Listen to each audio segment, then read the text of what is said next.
There is an old story whispered among those who have seen fortunes rise and fall like tides. It is the tale of two fortunes, one a castle of spun glass, the other a fortress of weathered stone. The glass castle is a breathtaking spectacle, built by titans of audacity, men who wrestle lightning from the sky and command the attention of the world.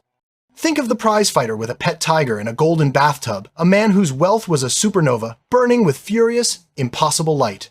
He earned a kingdom's ransom, and with it, he built a monument to the moment, a glittering palace of sheer, glorious risk.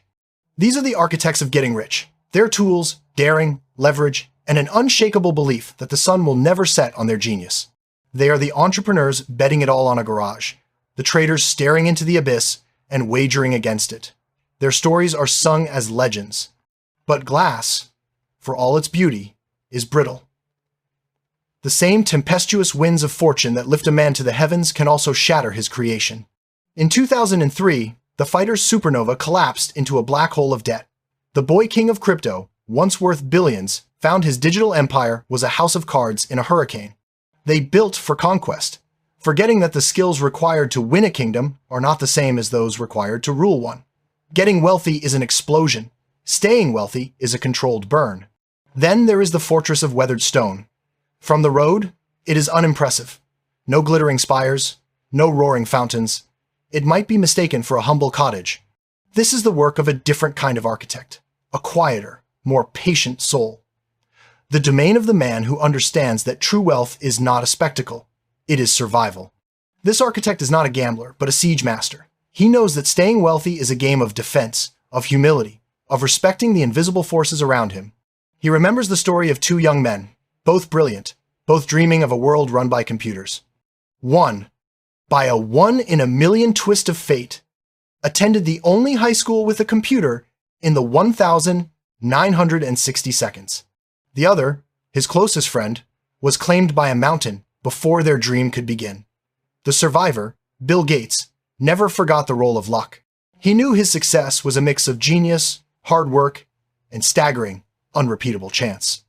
The builder of the stone fortress understands this. He doesn't chase the highest returns. He seeks the most durable ones. He's Warren Buffett, living in the same house for over half a century, not because he is cheap, but because his goal is not to win quickly, but to stay in the game long enough for the magic of compounding to work its quiet, inexorable will.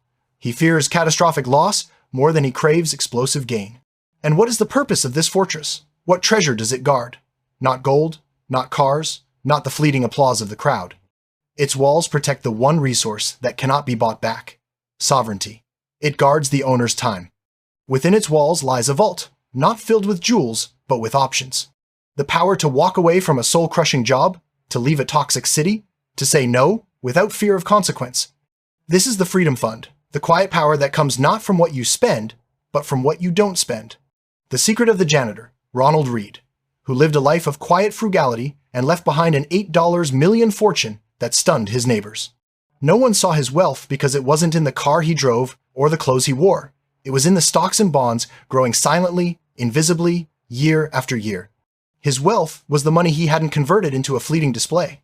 We are taught to admire the Ferrari, but all it tells us is that its owner is $300,000 poorer. The true measure of wealth is the freedom you've purchased that no one can see. Finally, the architect of stone understands the human heart. He knows we are not calculating machines. A financial plan on a spreadsheet is perfect, rational, but for a world without fear or greed. When markets plunge and the world panics, rationality evaporates. The builder of the glass castle sells at the bottom, emotions overriding intellect. The builder of the fortress, however, builds not for a robot, but for a human. He has designed a strategy that lets him sleep soundly through the storm. It may not be mathematically optimal, but it is the one he can stick with, and therefore, it is the one that works. So, the tale ends with a choice. We can all build a fortune, but we must decide its form. Will you construct a dazzling castle of glass, a monument to a moment, beautiful and fragile, destined to be admired before it shatters? Or will you lay the foundation for a fortress of stone, unassuming, resilient, built not for the world to see, but for you to live freely within?